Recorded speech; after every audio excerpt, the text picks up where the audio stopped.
Capítulo 28. Días de trabajo y de prueba.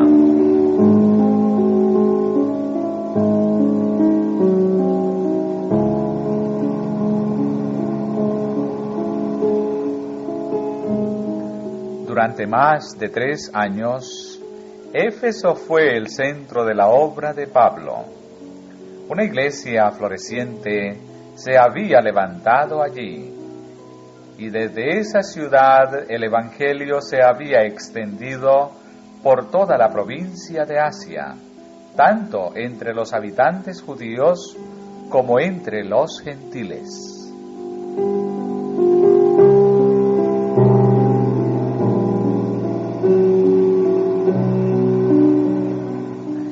El apóstol había estado planeando ahora, por algún tiempo, otro viaje misionero. Se propuso Pablo en espíritu partir a Jerusalén, después de andada Macedonia y Acaya, diciendo: después que hubiera estado allá, me será menester ver también a Roma. De acuerdo con este plan, envió a Macedonia a 2 de los que le ayudaban, Timoteo y Erasto. Pero sintiendo que la causa en Éfeso demandaba todavía su presencia, decidió permanecer allí hasta después de Pentecostés. Pronto, sin embargo, se produjo un suceso que apresuró su partida.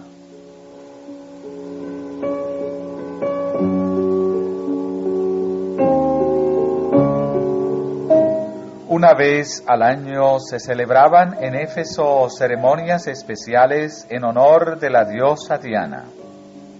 Con este motivo, venían a la ciudad grandes multitudes de todas partes de la provincia y se efectuaban durante todo este periodo grandes fiestas con mucha pompa y esplendor.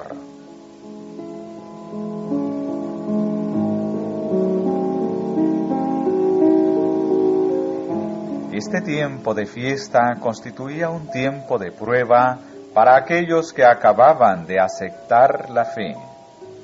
La compañía de los creyentes que se reunían en la escuela de Tirano era una nota discordante en el coro festivo, y se los hacía objeto del ridículo, el reproche y el insulto. Las labores de Pablo habían asestado al culto pagano un golpe eficaz, en consecuencia del cual se notaba un decaimiento perceptible en la asistencia a la fiesta nacional y en el entusiasmo de los adoradores. La influencia de sus enseñanzas se extendía mucho más allá de los conversos efectivos a la fe. Muchos que no habían aceptado abiertamente las nuevas doctrinas llegaron a iluminarse hasta tal punto que perdieron toda confianza en sus dioses paganos.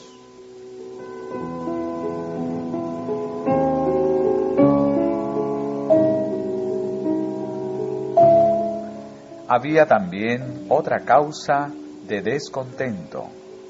Se había convertido en un extenso y lucrativo negocio en Éfeso la fabricación y venta de pequeños santuarios e imágenes modeladas conforme al templo y la imagen de Diana. Los que se interesaban en esta industria descubrieron que sus ganancias disminuían y todos concordaron en atribuir el desventurado cambio a las labores de Pablo.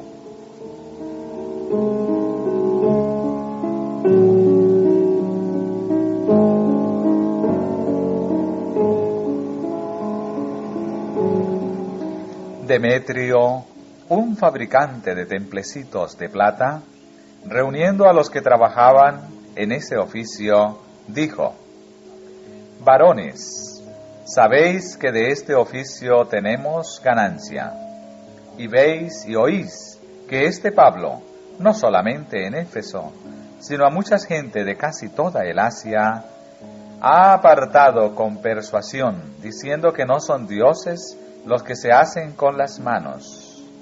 Y no solamente hay peligro, de que este negocio se nos vuelva en reproche, sino también que el templo de la gran diosa Diana sea estimado en nada y comience a ser destruida su majestad, la cual honra todo el Asia y el mundo.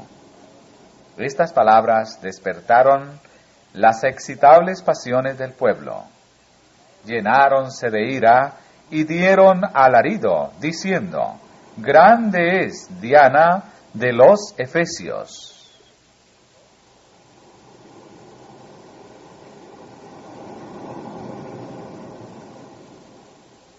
Rápidamente se difundió un informe de este discurso, y la ciudad se llenó de confusión. Se buscó a Pablo, pero el apóstol no pudo ser hallado. Sus hermanos, siendo advertidos del peligro, le hicieron salir apresuradamente del lugar. Fueron enviados ángeles de Dios para guardar al apóstol. El tiempo en que había de morir como mártir todavía no había llegado.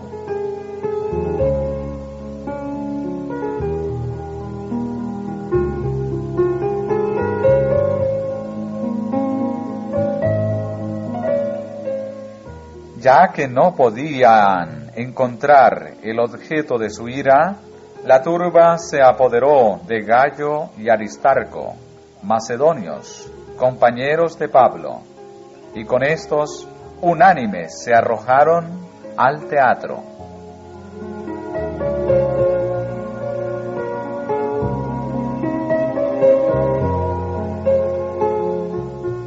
El lugar en que Pablo había sido ocultado no estaba muy distante, y pronto se enteró él del peligro en que se hallaban sus amados hermanos. Olvidando su propia seguridad, quiso ir al teatro para hablar a los que causaban el tumulto. Pero los discípulos no le dejaron. Gayo y Aristarco no eran la presa que el pueblo buscaba, de modo que no había de temerse que se les hiciese mucho daño. Pero a la vista del pálido y agobiado rostro del apóstol, se hubieran despertado las peores pasiones de la turba, y no habría habido la menor posibilidad humana de salvar su vida.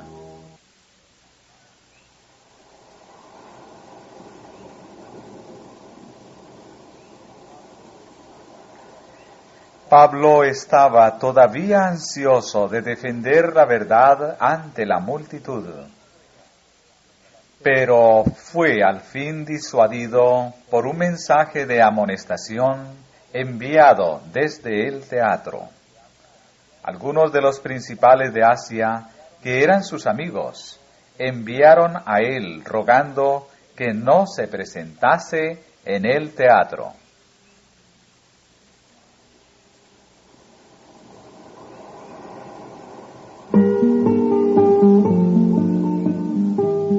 El tumulto del teatro iba creciendo. Algunos gritaban una cosa y otros gritaban otra cosa, porque la concurrencia estaba confusa y los más no sabían por qué se habían juntado.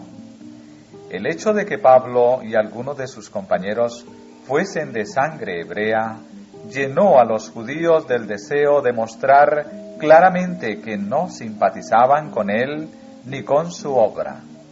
Por lo tanto, presentaron a uno de los suyos para que expusiese el asunto ante el populacho. El orador elegido fue Alejandro, uno de los artesanos, un calderero, a quien Pablo se refirió más adelante como a uno que le había hecho mucho daño. Alejandro era un hombre de considerable habilidad y concentró todas sus energías para dirigir la ira de la gente exclusivamente contra Pablo y sus compañeros. Pero la turba, dándose cuenta de que Alejandro era judío, lo hizo a un lado y fue hecha una voz de todos, que gritaron casi por 2 horas: «Grande es Diana de los Efesios».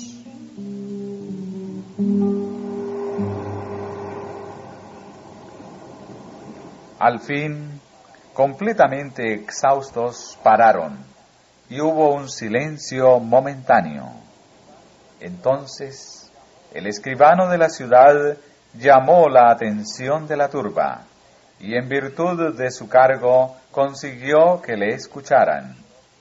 Hizo frente al pueblo en su propio terreno, y le mostró que no había motivo para ese tumulto. Apeló a su razón.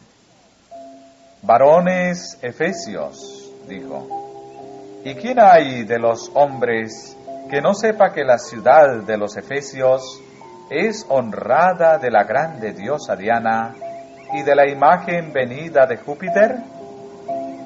Así que, pues esto no puede ser contradicho, conviene que os apaciguéis y que nada hagáis temerariamente, pues habéis traído a estos hombres, sin ser sacrílegos ni blasfemadores de vuestra diosa, que si Demetrio y los oficiales que están con él tienen negocio con alguno, audiencias se hacen y procónsules hay.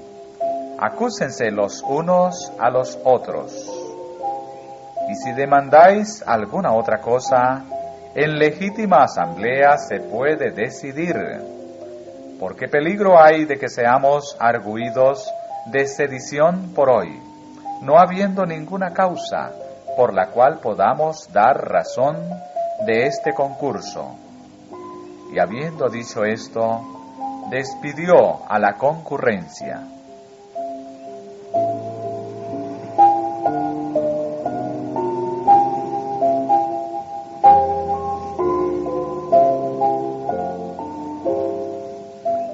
En su discurso, Demetrio había indicado que su oficio estaba en peligro. Estas palabras revelan la verdadera causa del tumulto de Éfeso y también la causa de mucha de la persecución que afrontaron los apóstoles en su trabajo. Demetrio y sus compañeros de oficio vieron que por la enseñanza y la extensión del Evangelio, el negocio de la fabricación de imágenes estaba en peligro. Los ingresos de los sacerdotes y artesanos paganos estaban comprometidos y por esta razón levantaron contra Pablo la más acerba oposición.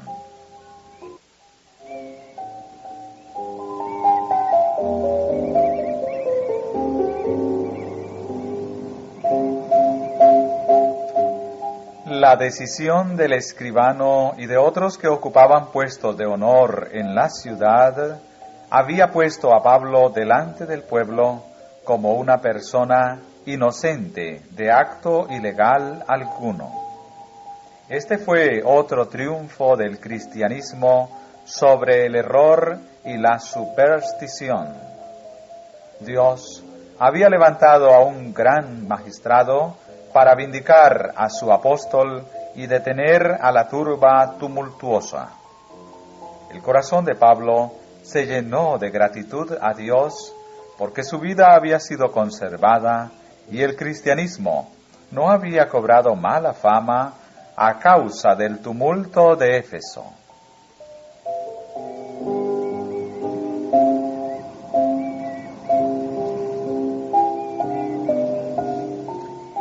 Y después que cesó el alboroto, llamando Pablo a los discípulos, habiéndoles exhortado y abrazado, se despidió y partió para ir a Macedonia.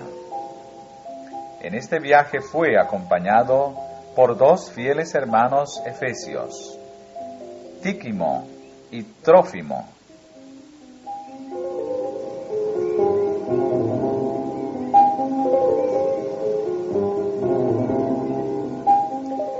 Las labores de Pablo en Éfeso terminaron. Su ministerio había sido una época de labor incesante, de muchas pruebas y profunda angustia.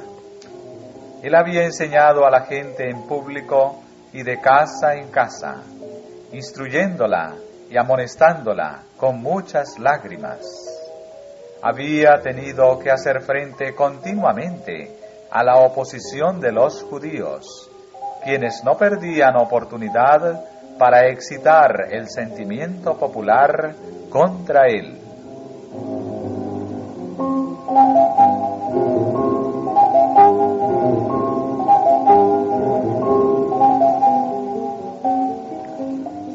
Mientras batallaba así contra la oposición, impulsando con celo incansable la obra del Evangelio y velando por los intereses de una iglesia todavía nueva en la fe, Pablo sentía en su alma una preocupación por todas las iglesias.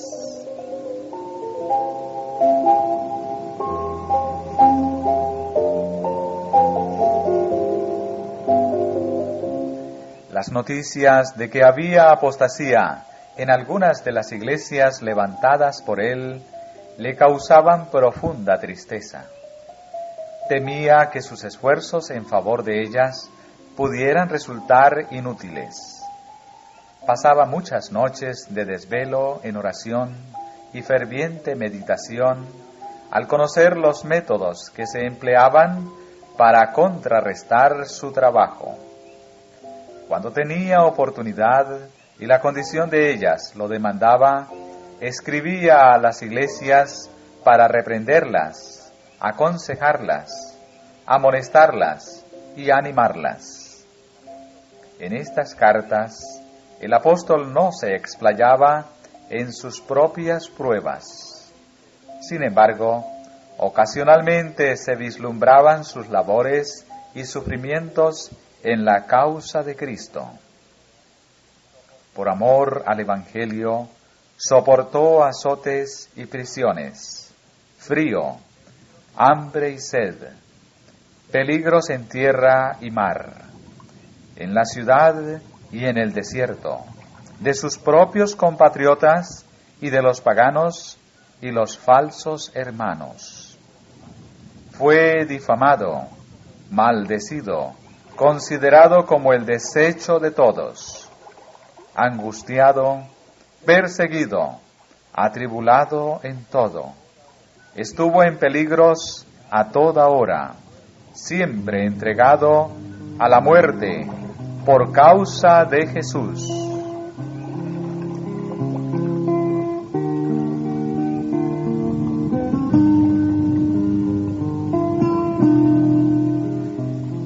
En medio de la constante tempestad de oposición, el clamor de los enemigos y la deserción de los amigos, el intrépido apóstol casi se descorazonaba, pero miraba hacia atrás al Calvario y con nuevo ardor se empeñaba en extender el conocimiento del crucificado.